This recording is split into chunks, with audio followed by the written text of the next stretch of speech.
Good afternoon and welcome to Silverstein Elementary's Black History Month program.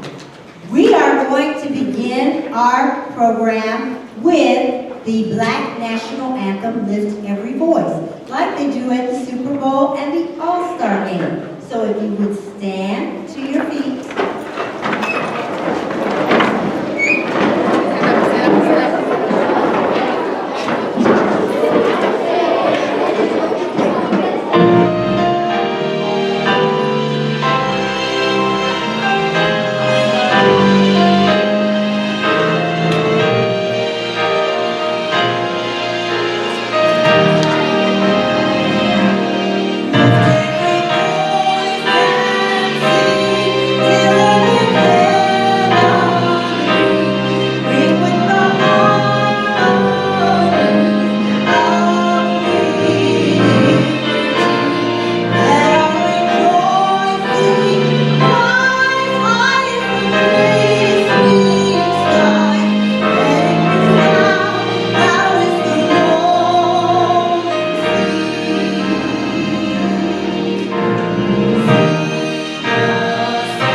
Being thoughtful means continuing to treat others with fairness, kindness, and respect every single day.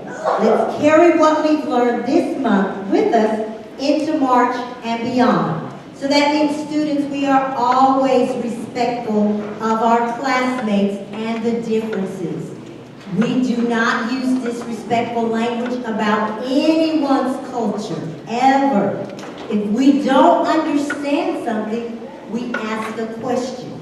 I don't speak fluent Spanish, so if I want to know, I ask you, how do I say this in Spanish? Is this the correct way for me to pronounce it? So it's okay to ask questions. If we don't understand something about someone's culture, we don't laugh, we don't say something insulting, we ask. We get educated so we can treat everyone equally and fairly. Thumbs up? Awesome, awesome. The Dallas ISD Black History Month theme is celebrating 100 years. Our program today will look at 100 years from slavery to civil rights. Ms. Hernandez, 2C students, and Ms. Graves, 4C students, will present the story of one family's dangerous escape from slavery using the famous Underground Railroad and a special song with clues for their journey. Join us now as we follow the drinking gourd.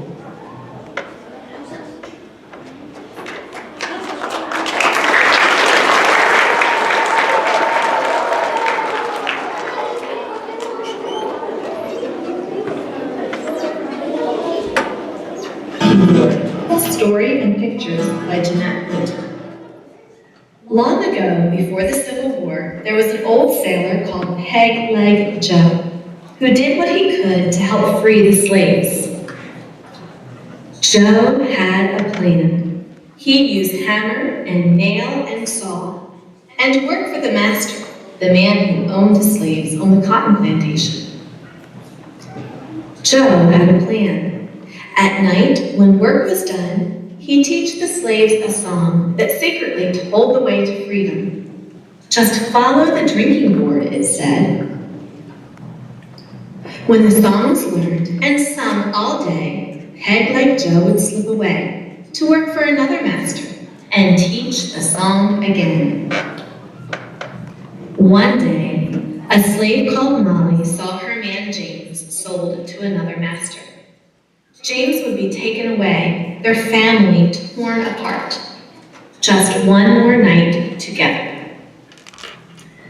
A quail called in the trees that night. Molly and James remembered Joe's song. They sang it low.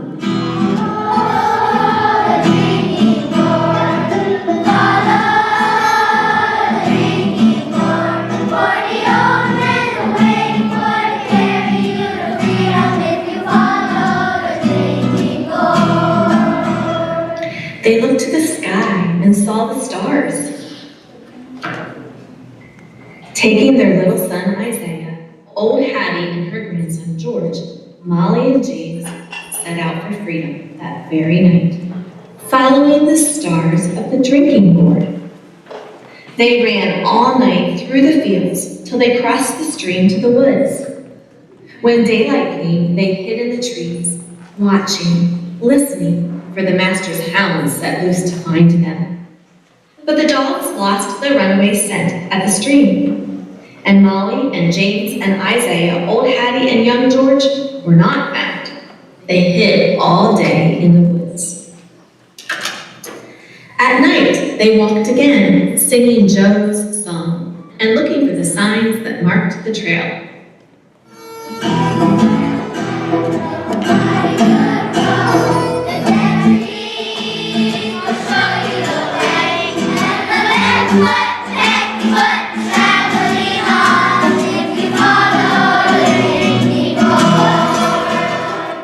Walking by night, sleeping by day, for weeks they traveled on. Sometimes berries to pick and corn to snatch, sometimes fish to catch, sometimes empty bellies to sleep on, sometimes no stars to guide the way.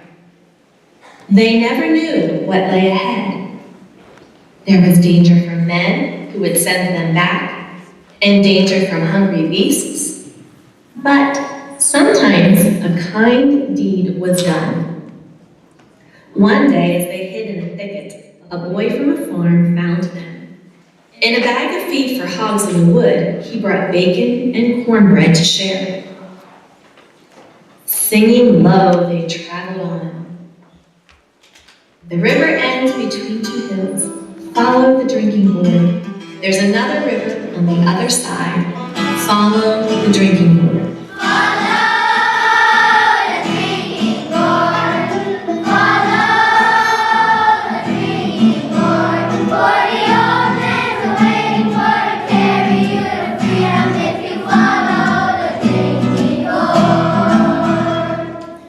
On and on they followed the trail to the river's end.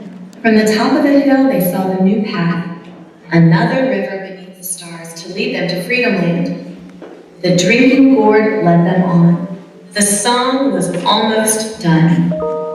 When the great big river meets the little river, follow the drinking gourd, for the old man is awaiting for to carry you to freedom if you follow the drinking gourd.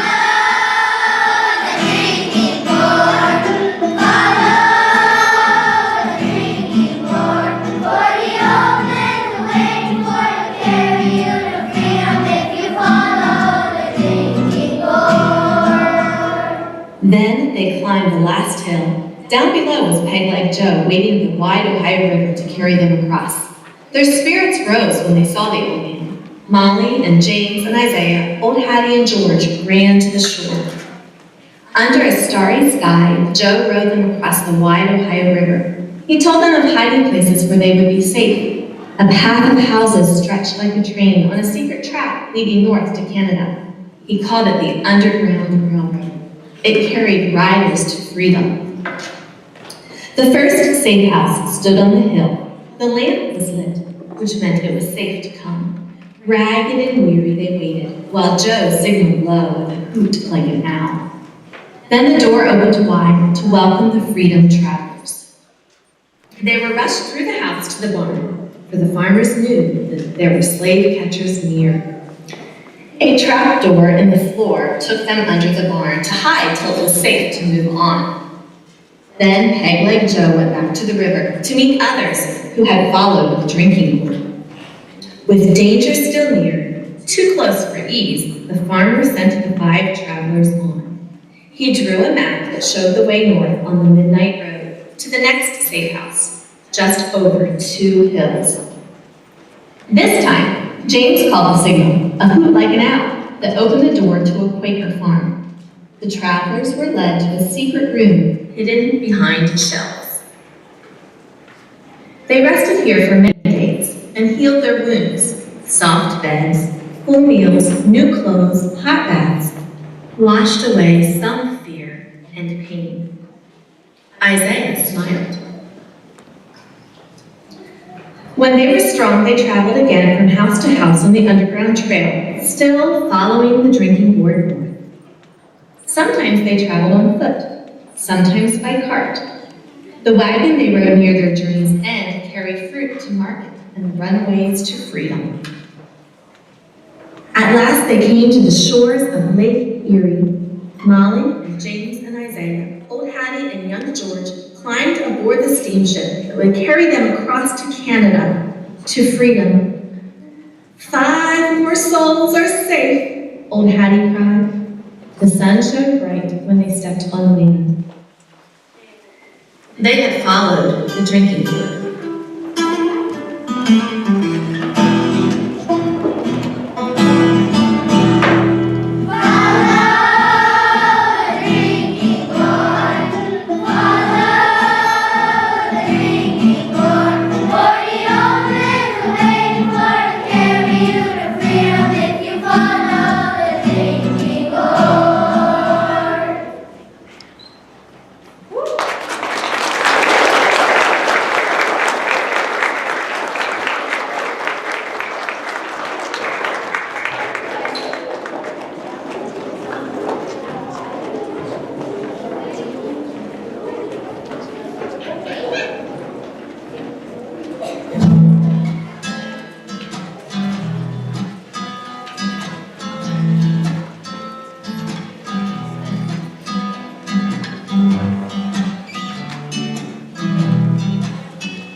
Let's give another round of applause to 2C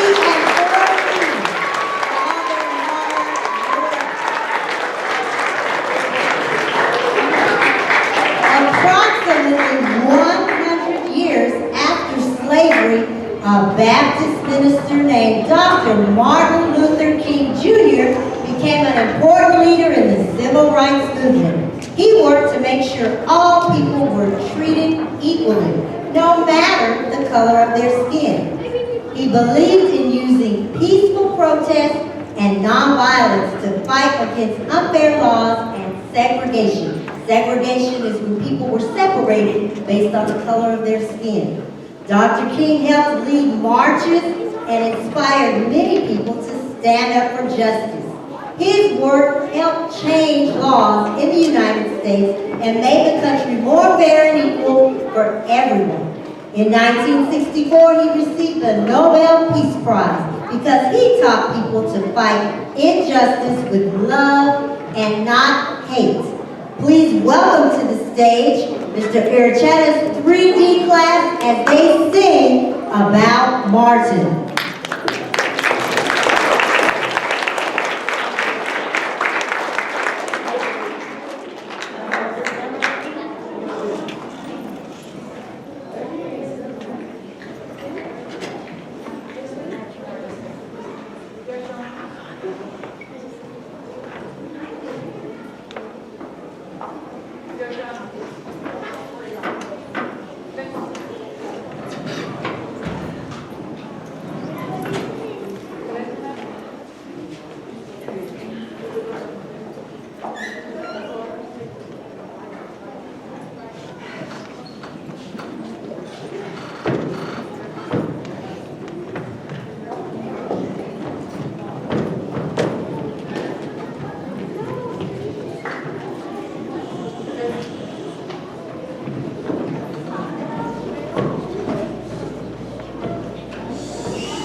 King Jr. helped lead the March on Washington. At this important event, there were more than 200,000 people gathered in Washington, D.C. to call for equal rights and an end to segregation. During the march, Dr. King gave his famous "I Have a Dream" speech from the steps of the Lincoln Memorial. In his speech, he shared his hope for a future where people would be treated equally, no matter the color of their skin. The March on Washington helped bring attention to the civil rights movement and led to important changes in U.S. laws. Right now, we want to welcome 4C back to the stage for a bucket drumline presentation of "He Had a Dream." Give it up for them.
Tomorrow the 28th, right? But then, for some reason, February only has 28 days, right?